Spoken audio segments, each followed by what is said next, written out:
부터 11절까지 말씀을 통하여 그 사랑 때문에 옷이었습니다 라는 말씀을 여러분과 제가 함께 나누도록 하겠습니다.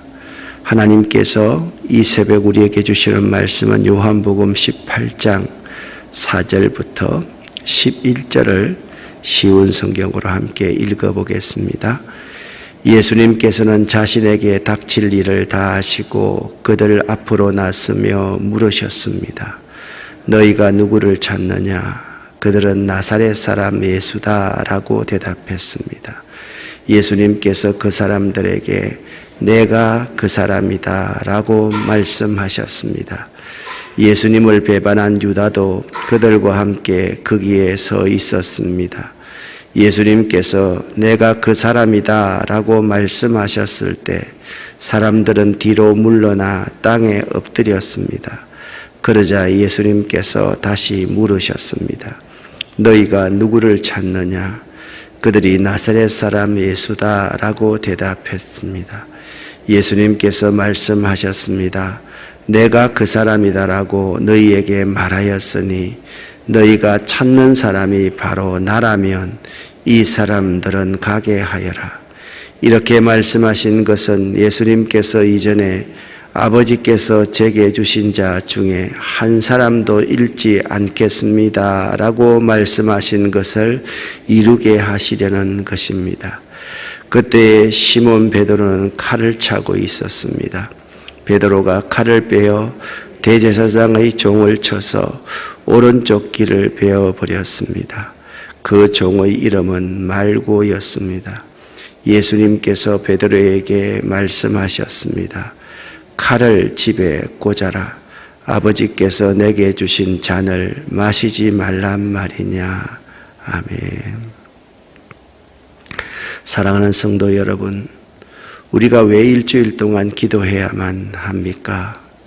기도해야 하나님의 마음을 알 수 있고, 기도해야 성령의 인도하시는 대로 따라갈 수가 있고, 기도해야 마음을 다스릴 수 있고, 기도해야 환난을 이기게 됩니다. 기도해야 일어설 수 있습니다. 기도해야 평안을 덧입을 수 있습니다. 기도해야 사랑할 수 있기 때문입니다. 오늘 요한복음 18장 1절 말씀을 보면 예수님께서 이 모든 말씀을 마치고 제자들과 함께 기드론 골짜기 건너편으로 가셨습니다.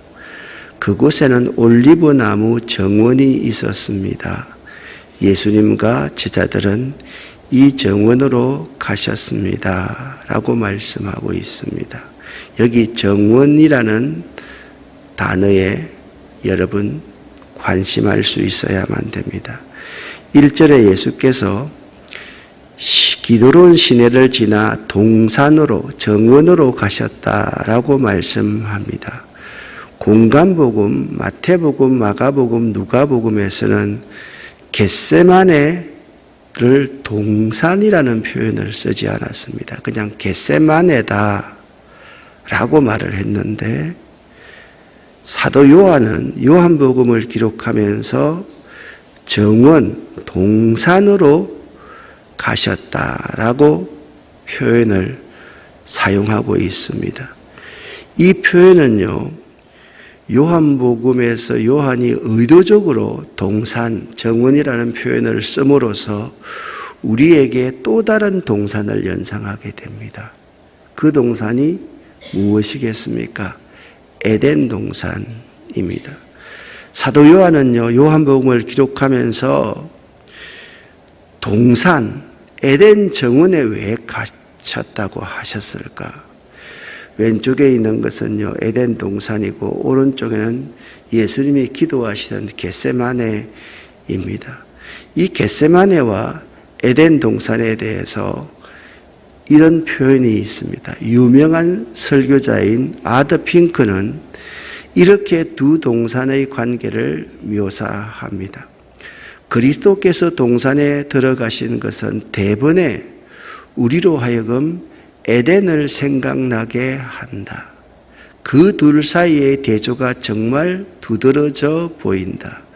에덴에서는 모든 것이 밝았다. 겟세마네는 모든 것이 무시무시했다. 에덴에서는 아담과 하와는 사탄과 쓸데없는 대화를 나누고 있었다. 겟세마네에는 마지막 아담인 예수께서 아버지의 얼굴을 구했다. 에덴에서는 아담이 범죄했는데 겟세마네에서는 구주께서 고난을 받으셨다. 에덴에서는 아담이 넘어졌는데 겟세마네에서는 구속주께서 이기셨다. 에덴에서의 투쟁은 낮에 일어났는데 겟세마네에서의 투쟁은 밤에 치러졌다. 에덴에서는 사탄 앞에 아담이 쓰러졌고 겟세마네에서는 그리스도 앞에 병사들이 쓰러졌다. 에덴에서는 인류가 망했고 겟세마네에서는 그리스도께서 아버지께서 내게 주신 자 중에서 하나도 잃지 아니하였사옵나이다 라고 증언하였다. 이 아더 핑크가 지적하듯이 배반의 강을 건너시는 예수님께서 감당하셔야 하는 것은 에덴 동산에서의 아담의 불순종이었습니다. 아담의 불순종 때문에 예수님께서는 겟세마네 동산, 겟세마네 정원에서 그의 몸을 내어 주셨던 것입니다. 저자 요한의 의도가 참 의미가 있습니다.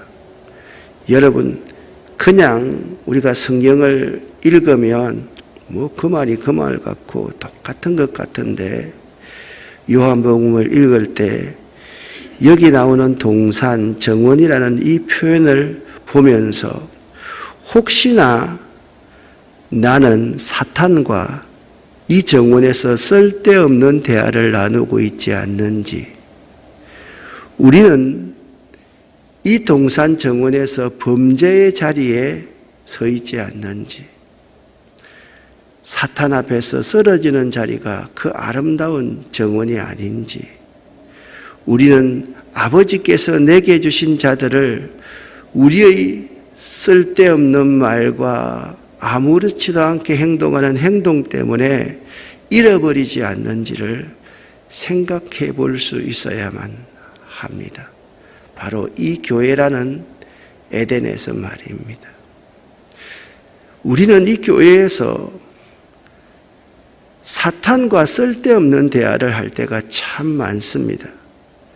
이 교회에서 사람을 살리는 일을 하는 것보다 사람을 죽이는 것에 대해서 생각할 때가 참으로 많습니다. 이 교회에서 우리가 쓰러집니다. 넘어집니다. 시험에 듭니다. 이 교회에서 구원받은 사람들을 잃어버립니다. 우리의 겟세마네가 되기 위해서는 어떻게 해야만 할까요? 겟세마네는요, 고민의 영적 대화가 있는 곳이어야 합니다. 아버지의 얼굴을 구하는 곳이어야만 합니다. 승리의 장소가 되어야만 합니다. 마지막 한 사람까지도 구원하는 곳이 되어야만 합니다. 모든 인류의 세상 사람들의 소망이 바로 이곳이 되어야만 합니다. 가룟 유다를 앞세워서 자신을 체포하러 온 자들에게 예수께서 묻습니다. 누구를 찾느냐? 그들이 말하기를 나사렛 예수라. 이에 예수님께서 내가 그니라 라고 말씀하십니다. 내가 그니라 라는 이 말씀을 여러분 읽으면서 무언가 생각나는 말씀이 없습니까? 여기서 내가 그니라 라는 말은 출애굽기 3장에 나오는 I am who I am that I am, 나는 스스로 존재하는 자존자다라는 말입니다.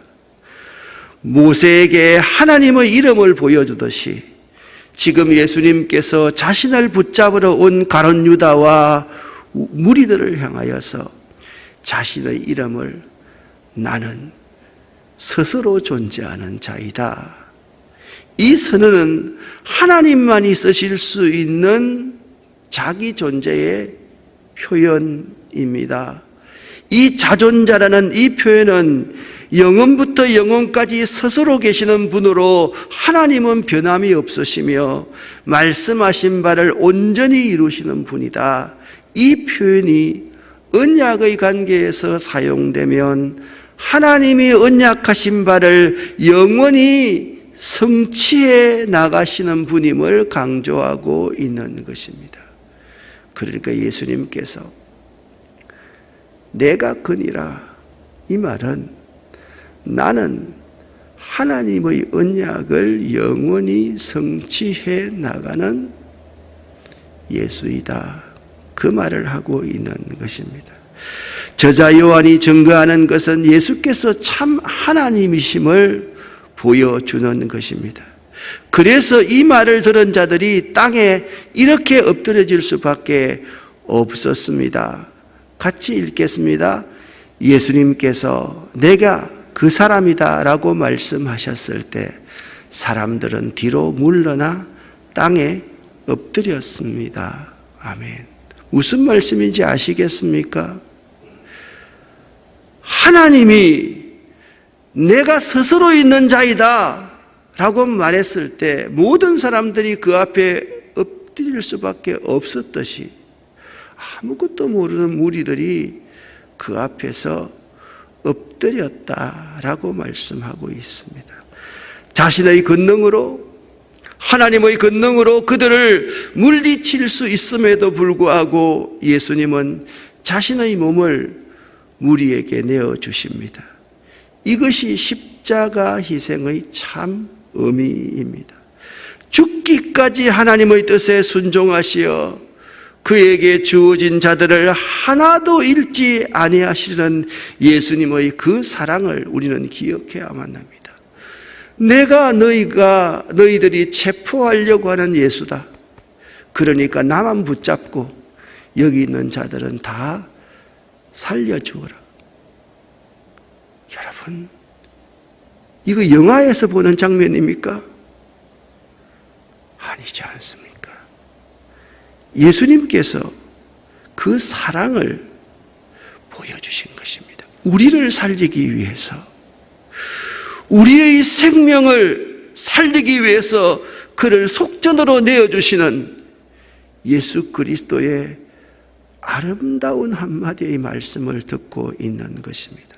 그러나 베드로의 모습을 한번 살펴보기를 바랍니다. 그때 시몬 베드로는 칼을 차고 있었습니다. 베드로가 칼을 빼어 대제사장의 종을 쳐서 오른쪽 귀를 베어버렸습니다. 그 종의 이름은 말고였습니다. 서성이신 예수의 위기 상황에서 나라도 그렇게 했겠습니까? 여러분이면 그렇게 안 하겠습니까?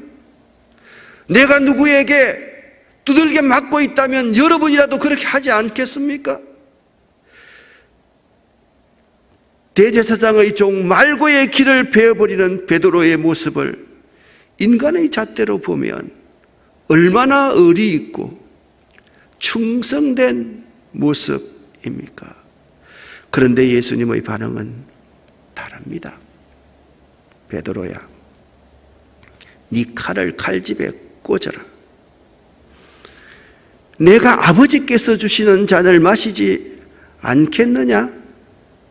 그렇게 말씀하십니다. 그런데 이 장면은요,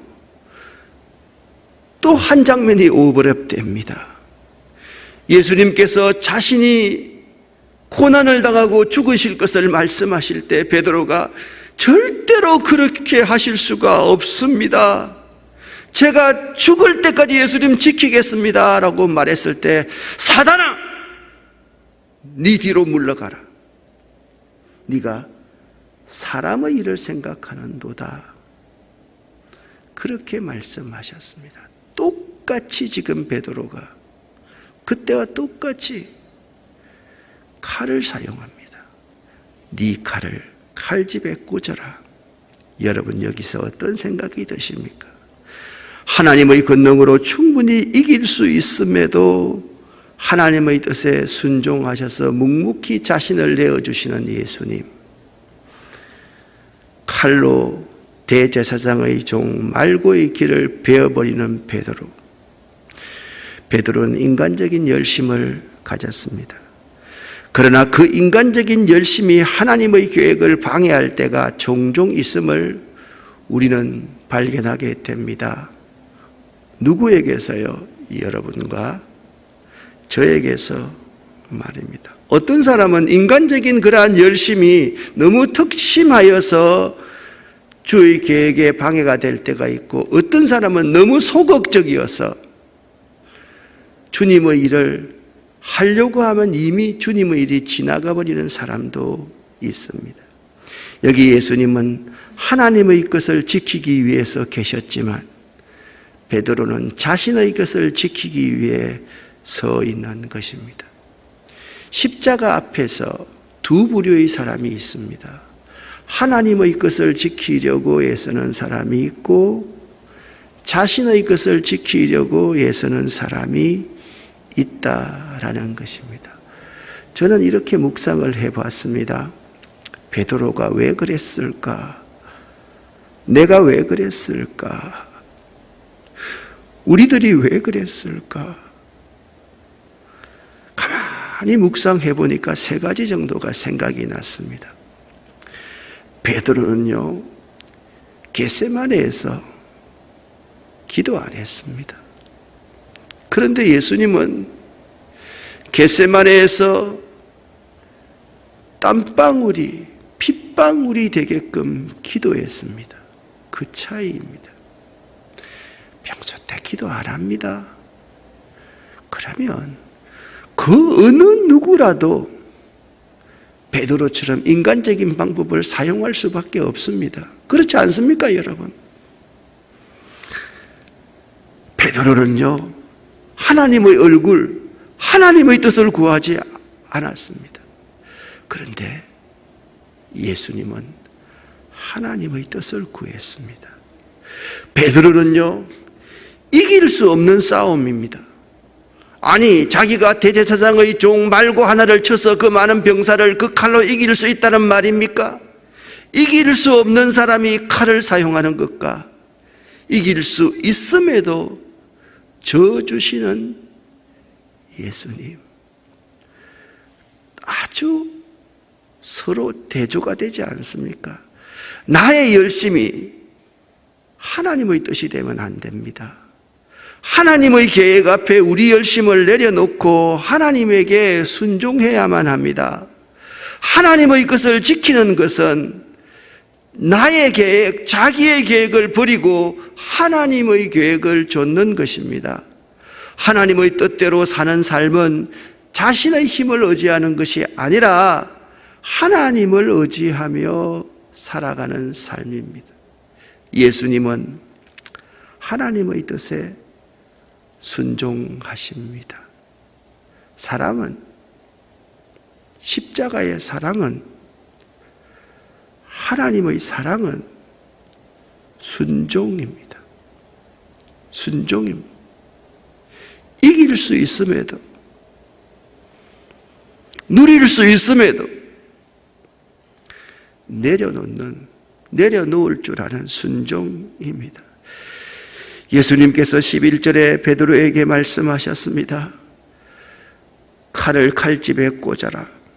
아버지께서 내게 주신 잔을 내가 마시지 말란 말이냐? 이 말씀은 나는 아버지께서 주신 쓴 잔을 마시겠다. 내가 마셔야만 네가 구원을 얻는다. 나는 마시는 것이 참 힘들지만 내가 마셔야 너희가 산다. 장종택 목사님의 생명과 바꾼 주의 사랑을 이라는 찬송이 있습니다. 생명과 바꾼 주의 사랑을 잊지 않게 하소서. 나를 위해 흘렸던 주의 눈물 잊지 않게 하소서. 감사합니다.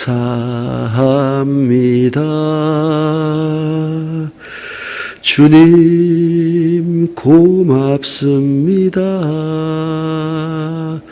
그 사랑 때문에, 그 눈물 때문에 주 앞에서 예배합니다. 감사합니다. 감사합니다.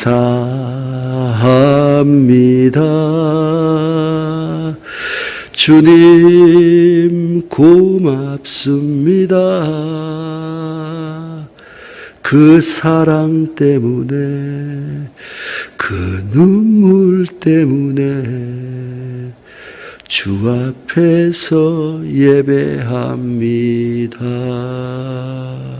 그 사랑 때문에 우리 주님께서는 십자가 지시기 위해서 자기 모든 것을 내려놓고 체포당해 주셨던 것입니다. 우리들 때문에, 우리들을 위해서 십자가를 지신 예수님, 그 사랑 때문에 예수님께서 이 땅에 오시었습니다. 이 그림이 무엇입니까? 예수님에게 키스하려고 하는 가룟 유다입니다. 가정한 키스이지요. 예수님의 눈을 한번 보십시오.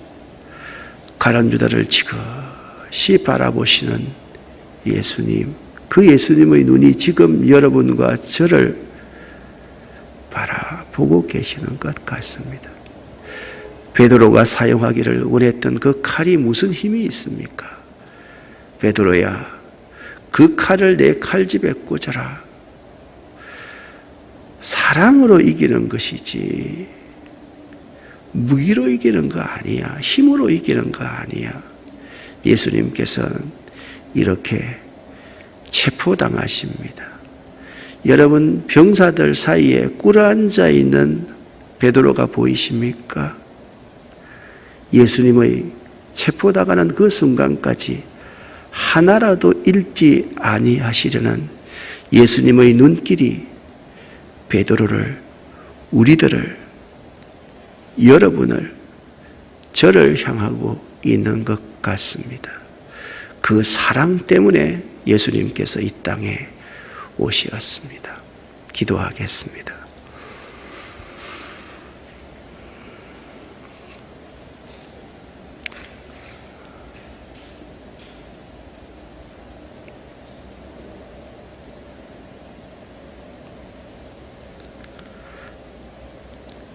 우리의 생명과 바꾼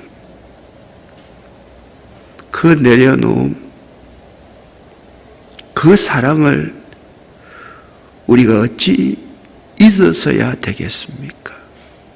그러나 우리가 가룟 유다 같은 가정한 인간이었고 베드로와 같이 인간적인 것으로 모든 것을 해결하려고 하는 자였음을 고백합니다. 사랑이 무엇인지도 모르면서 사랑을 찌꺼리고 이 에덴이라는, 이 겟세마네라는 이 교회 내에서 사단과 대화하고 잠만 자고 있고 시험에 들고 다른 사람의 영혼을 죽이고 이 속에서 우리 주님께서 생명의 속전을 지불하시고 구원하신 그분들을 잃어버리는 것이 우리들의 모습임을 고백합니다.